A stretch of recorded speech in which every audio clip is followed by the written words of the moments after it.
नमस्कार बंधुरा আমি Koushik Das Red Mountain family owner.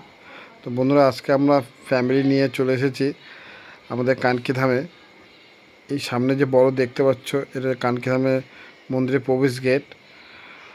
তো আমি আমার ফ্যামিলি নিয়ে চলে এসেছি আজকে কানকি ধাম ঘুরতে। তো তোমাদের সবাইকে দেখাবো এই ধামটা ঘুরে।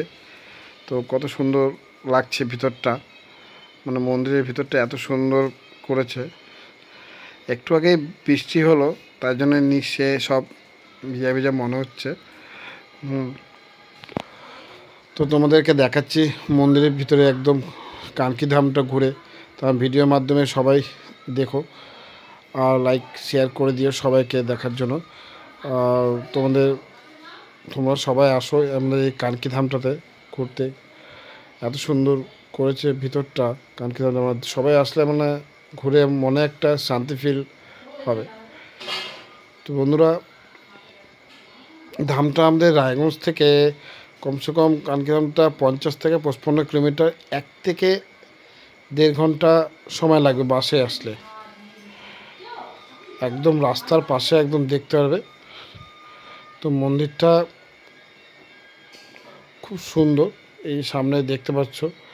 এই যে এখানে হচ্ছে আমাদের এই যে কানকি ধামে এখানে পূজার যজ্ঞ সব কিছুই হয়। পাশে এখানে সামনে গণেশ ঠাকুরের মন্দির আছে। সামনে ধামের কানকি ধামের যে মন্দিরটা প্রবেশপত্র বড় সিঁড়ি দিয়ে ঢুকে, ঠিক আছে। সবাই দেখতে পারবে মন্দিরটা ভিতরে ঘোরার মতো একটা মনে একটা বড় বড় জায়গায় যেরকম হয় তার থেকে খুব সুন্দর। আমাদের এত সুন্দর একটা ছোটো জায়গাতে এত সুন্দর একটা ধাম খুলেছে ঘোরার জন্য। তো সবাই আসো, ঘুরে যাও, দেখে যাও। আমি দেখলাম, ঠিক আছে। আমার ভিডিওর মাধ্যমে সবাই দেখো, আর যারা আসার ইচ্ছুক চলে আসবে। নমস্কার। আমি আরও চেষ্টা করব আরও ভালো কিছু মন্দির যেসব নতুন তৈরি হচ্ছে সেসব জায়গায় যাওয়ার, আমার ভিডিওর মাধ্যম দিয়ে সবাইকে দেখানো।